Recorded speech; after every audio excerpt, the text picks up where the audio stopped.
Solo rolling season 2 के episode 2 में आप सभी का स्वागत है। लास्ट एपिसोड में हमने देखा था कि जिनू और बाकी सब लोग रेड डेंजर में फंस जाते हैं। उसके बाद टीम का लीडर्स अपने आप को सभी से इंट्रोड्यूस कराता है। वो कहता है कि अब हम सबको पता है कि हम रेड गेट के अंदर है, तो हमें सेफली वापस जाने के बारे में देखना होगा, लेकिन मैं यहाँ पे खड़े रह के प्रॉमिस नहीं कर सकता जो मैं पूरे ना कर सकूँ। डंजन ब्रेक के लिए हमें महीनों तक वेट करना पड़ सकता है, तो इसकी कोई गारंटी नहीं है कि हम तब तक जिंदा बच पाए। इस गेट की मिनिमम डिफिकल्टी बी रैंक है। ऐसी जगह सिंगल यूनिट में सबको संभालना बहुत मुश्किल है, इसलिए मैं अलग अलग टीम बनाने वाला हूँ ताकि डंजन को क्लियर कर सके। ये सुन के जिनू किमचुल के इरादे समझ जाता है। आगे किमचुल कह रहा था कि अगर हम यहाँ पे रुके तो ठंड से जमकर मर सकते हैं या फिर वो क्रिएचर हम पर फिर से अटैक कर सकते हैं। अगर कोई मेरी टीम को ज्वाइन भी नहीं करना चाहता तो मैं अकेला ही डंजन को क्लियर करूंगा, तो मेरे साथ कौन है। तभी काफी सारे हंटर किमचुल के पास जा रहे होते हैं, लेकिन जितने भी सिया उससे लो रैंक के हंटर थे उन सभी को किमचुल ने टीम के अंदर आने से मना कर दिया। हमें पता चलता है कि यहाँ का एक दिन बाहर के असली दुनिया के 1 घंटे के बराबर होता है, इसलिए डंजन ब्रेक होने में महीने लग जाते हैं। और इसलिए किमचुल उन लो रैंक वालों को नहीं ले रहा था, क्योंकि वो उसके लिए बस बोझ बन जाएंगे। किमचुल उनसे कह रहा होता है कि अगर बॉस मरने तक तुम लोग जिंदा रहे तो तुम लोग बाहर आ सकते हो। तभी किमचुल की टीम की एक लड़की उसे कहती है कि क्या मैं उन लोगों के साथ जा सकती हूँ। किमचुल कहते हैं कि जैसी तुम्हारी मर्जी। वो मन में सोचता है कि क्या इसको मेरी बातों का बुरा लगा। फिर वो कहता है कि अभी एक जगह खाली है तो कोई एक आ सकता है, और एक लो रैंक का हंटर मिस्टर चुल के टीम में चला जाता है। जिनू कह रहा होता है कि किमचुल तो हमारे ऊपर होने वाले बर्फ वाले तीर के अटैक को भी नहीं देख पाया था। तभी वो लड़की जो जिनू की टीम में आई थी वो जिनू से कहती है कि तुम ई रैंक के हंटर नहीं हो ना। शायद उसने जिनू को तीर पकड़ते हुए देख लिया था। फिर हमें बाहर दिखाते हैं। लास्ट एपिसोड में मिस्टर आन ने कहा था कि जुनू एक ई रैंक का हंटर है। उसके बाद वो बेग से कहता है कि मैं इस बात को इसलिए सीक्रेट रख रहा था क्योंकि मुझे जिनू का ट्रस्ट जीतना था। मुझे यकीन है कि वो री अवेकन हो गया है। बेग उसे कहता है कि तुम्हें पूरा यकीन तो है ना, या फिर तुम बस कोई अंदाजा लगा रहे हो। मिस्टर आन मन में कह रहे होते कि उसने कभी क्लियरली जवाब नहीं दिया।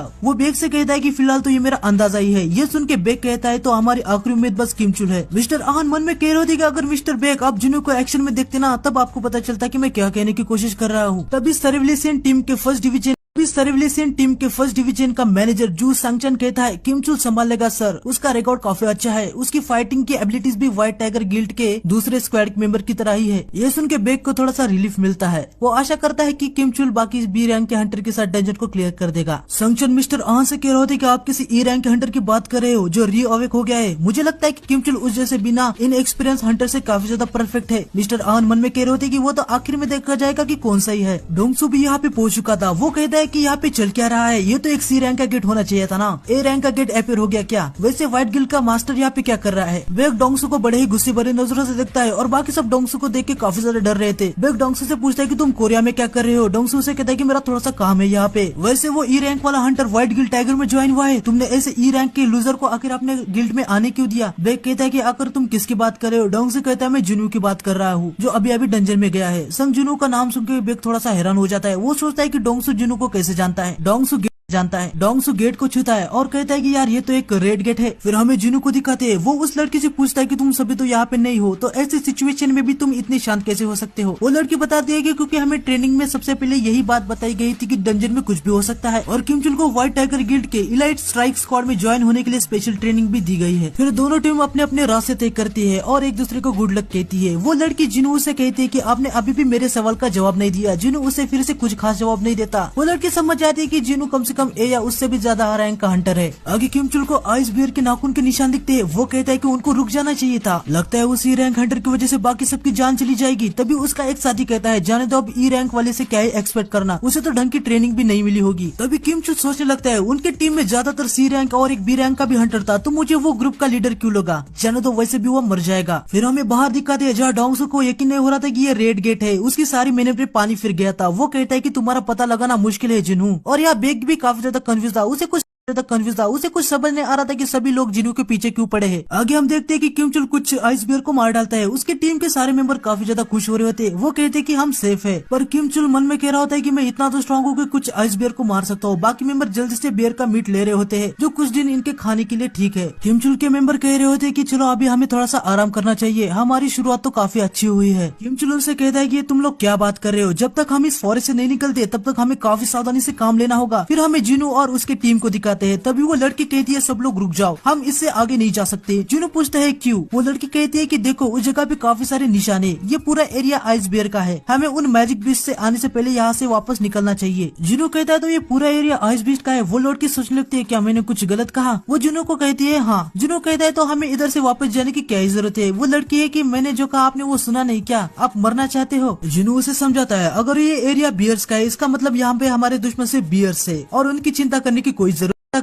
जरूरत नहीं है। उन आइस एल्फ से इनका मुकाबला करना आसान है। वो लड़की समझ जाती है। वो कहती है कि ये बात मेरे दिमाग में क्यों नहीं आई? फिर जुनू उस लड़की से कह रहा होता है कि क्या तुम्हें इस आउटफिट में ठंडी नहीं लग रही? वो अपनी इन्वेंटरी खोल के सबको वार्म फूर कोट देता है। उस लड़की के साथ सभी के सभी जुनू का ये मैजिक देख के काफी ज्यादा शॉक हो जाते हैं। सॉन्गी कहती है कि मिस्टर आप क्या है? जुनू उसे कहता है कि मेरी वजह से तुम यहाँ पे फंस चुकी हो तो मैं तुमको प्रोटेक्ट करूंगा, इसके बदले तुम मुझसे कोई भी सवाल नहीं करोगी और तुम सब पर भी ये बात लागू होती है। तभी वहाँ पे आइस बियर आ जाता है। सभी लोग पैनिक हो जाते हैं। वो जुनू से कह रहे थे कि आपने तो कहा था कि इस आइस बियर के बारे में चिंता करने की कोई भी जरूरत नहीं, पर यह हाई रैंक के आइस बीस्ट है। वो लड़की कहती है कि हमें यहाँ पे आना ही नहीं चाहिए था, मैं इसे डिस्ट्रैक्ट करती हूँ, तुम लोग इसे मारने के लिए कोई रास्ता ढूंढो। तभी जुनू उसे शांत करता है और आगे जाता है और उसे कहता है कि तुम चिंता मत करो, मैं इसे देख लेता हूँ। वो लड़की कहती है कि चाहे तुम कितने भी स्ट्रॉन्ग हो पर वो बीस्ट हाई रैंक का है। जुनू वुल्फ असिस्टेंट टाइटल में स्विच करता है जिससे बीस्ट टाइप मॉन्स्टर के खिलाफ जुनू को सारी एबिलिटीज 40% बढ़ जाती है। जुनू एक लंबी छलांग लगाता है। वो मन में कह रहा होता है कि अभी के लेवल और टाइटल को ऐड करने से मैं इसको अपने हाथों से ही हरा सकता हूँ और वो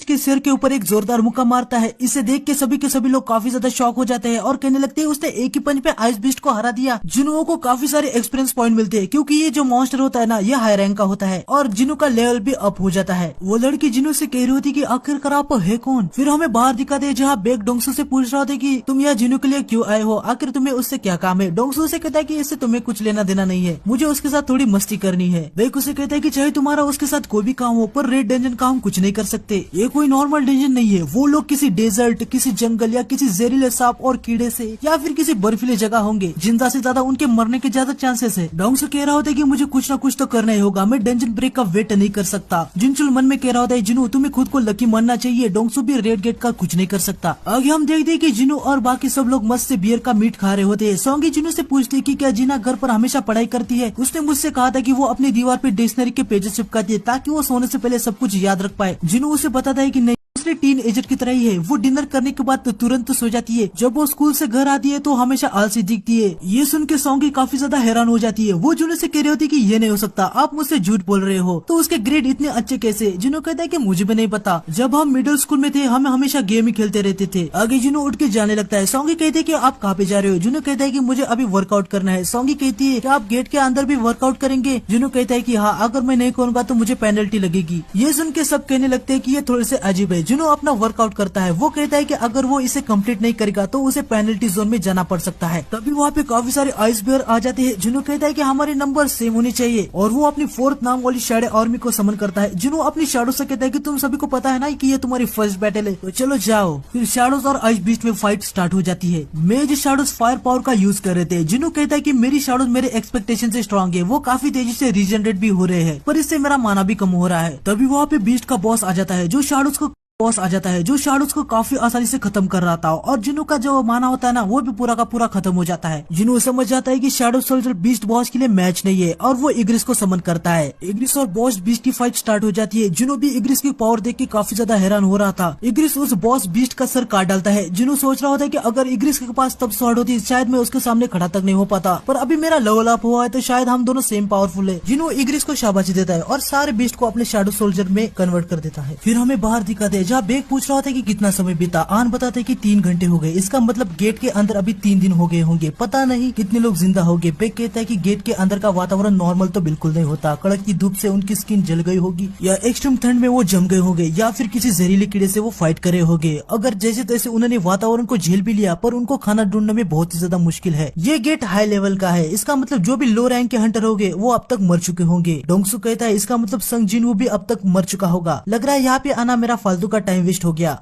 इन्वेस्ट हो गया। बेक डोंगसू को एक बात बताने जा रहा होता है, लेकिन तभी डोंगसू कहता है संग जिनवू तुम्हारे व्हाइट टाइगर गिल्ड का मेंबर नहीं है, तो तुमने उसे गेट के अंदर जाने क्यों दिया। तभी मिस्टर आन बताने लगता है कि मेरी उसे जान पहचान थी, उसने मुझे कहा था कि वो सी रैंक के गेट के अंदर जाना चाहता है ताकि उसे कुछ ठीक ठाक पैसे मिले, और मैं उसे मना भी नहीं कर पाया। बेक मन में सोच रहा होता है कि आन जिनवू को कवर दे रहा है, आखिर ये जिनवू है कौन। Even yes rank Hunter Dongsu भी उसके पीछे पड़ा है, लेकिन तभी डोंगसू एकदम से स्पीड में आके आन की गर्दन को पकड़ लेता है। वो उसे कहता है कि कुछ तो गड़बड़ है, चलो जल्दी से अपना मुंह खोलो। लेकिन तभी वहाँ पे बेक आता है और वो डोंगसू का हाथ पकड़ लेता है और उसे कहता है कि मेरे एम्प्लॉइज को छोड़ दो। डोंगसू बेक से कह रहा होता है कि क्या तुमने अभी मुझे ऑर्डर दिया, तुम खुद को कुछ ज्यादा ही बड़ी तोप समझ रहे हो क्या। तभी बेक अपनी पावर को अनलिश करता है और वो डोंगसू से कहता है कि क्या तुमने अभी कुछ कहा। ये सब देख के आन काफी ज्यादा डर जाता है और वो समझ जाता है कि अब दो एस रैंक के हंटर के बीच फाइट होने वाली है। फिर हमें डंजन के अंदर दिखाते हैं जहाँ किम चुल के सामने बहुत ही बड़ा मॉन्स्टर आ जाता है। वो मॉन्स्टर टीम के सारे मेंबर को खत्म कर रहा होता है और तभी किम चुल भी यहाँ हार मान चुका होता है, लेकिन वो सोच रहा होता है कि मैं तो एक टीम का लीडर हूँ, मैं कैसे हार सकता हूँ। मैंने तो व्हाइट गिल्ड टाइगर के सबसे टॉप बनने के लिए स्पेशल ट्रेनिंग भी ली है। तभी वहाँ पे आइस लेयर्स भी आ जाते हैं। उनको देख के किम चुल की हालत बहुत ही ज्यादा खराब हो जाती है। सारे टीम के मेंबर्स भी बहुत जख्मी थे। तभी एक आइस लेयर किम चुल के सामने एक टीम मेंबर को मार डालता है। ये देख के किम चुल वहाँ से भाग जाता है और हमें आखिर में आइस लेयर के बॉस को भी दिखाते हैं।